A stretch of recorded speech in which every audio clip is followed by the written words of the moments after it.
पवन करण जी की कविता प्रधानमंत्री के कमांडो।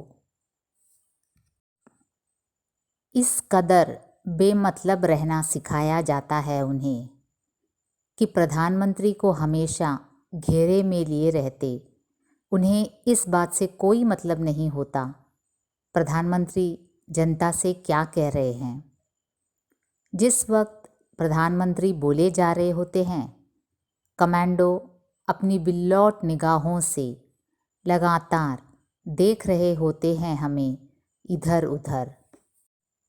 पेट से बाहर आने को व्यग्र वायु और मुंह से बाहर छलांग मारने को बेताब हंसी रोक पाना कितना कठिन होता है, यह कोई पदौड़ और हंसौड़ से पूछे।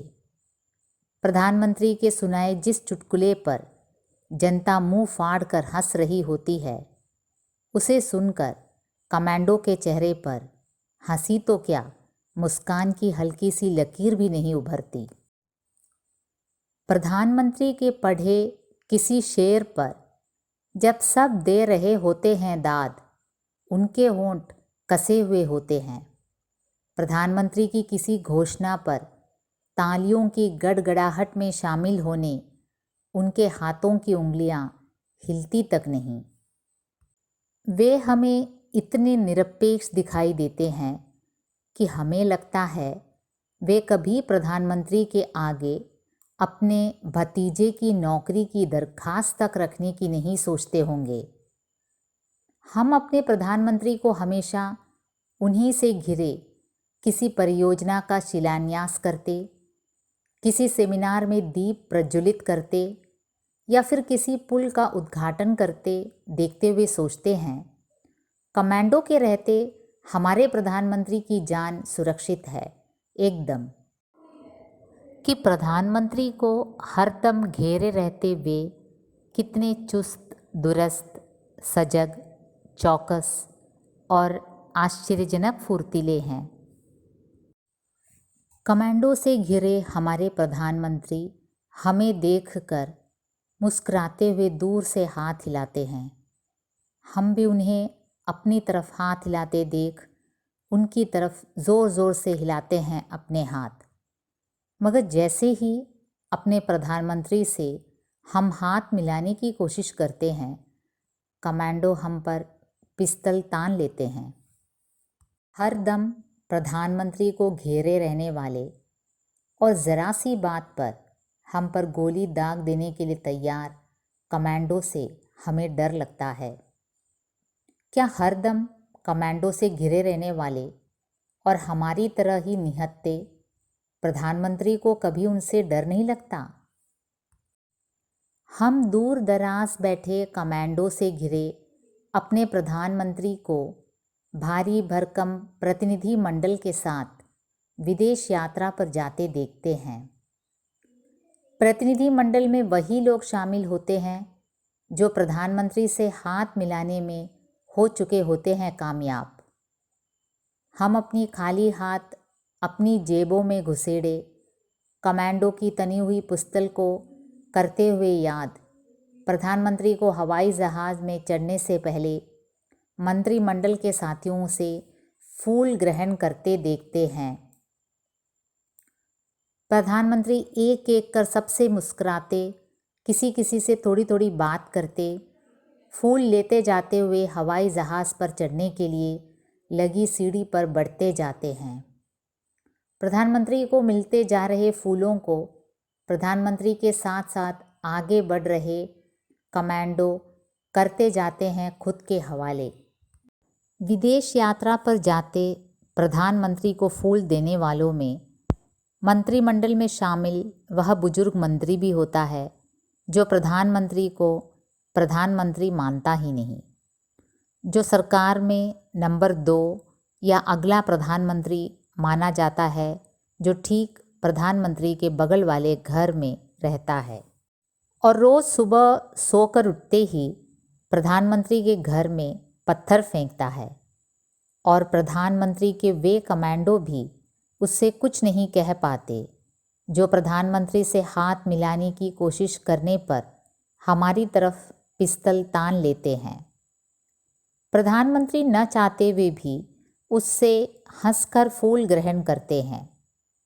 वह न चाहते हुए भी प्रधानमंत्री को फूल भेंट करता है। प्रधानमंत्री अपने प्रति उसकी आँखों में तिरस्कार और उसके होठों पर कुटिल मुस्कान साफ देखते हुए भी उससे नहीं कह पाते कि जाइए, नहीं लेने मुझे आपसे फूल, और सुनिए, आगे से आप कभी इस मौके पर आना भी नहीं मुझे छोड़ने। कमांडो, इनका चेहरा नहीं दिखना चाहिए मुझे आज के बाद। तुम्हें पता नहीं ये महाशय मुझे हटाकर खुद प्रधानमंत्री बनना चाहते हैं। प्रधानमंत्री के कमांडो प्रधानमंत्री और उसे फूल लेते देते देखकर बने रहते हैं सपाट। उसे लेकर प्रधानमंत्री की इच्छा को नहीं बनने देते वे अपनी इच्छा, मगर इस बात को याद कर पेशाब घर में पेशाब करते हुए वे मुस्कुराते ज़रूर हैं।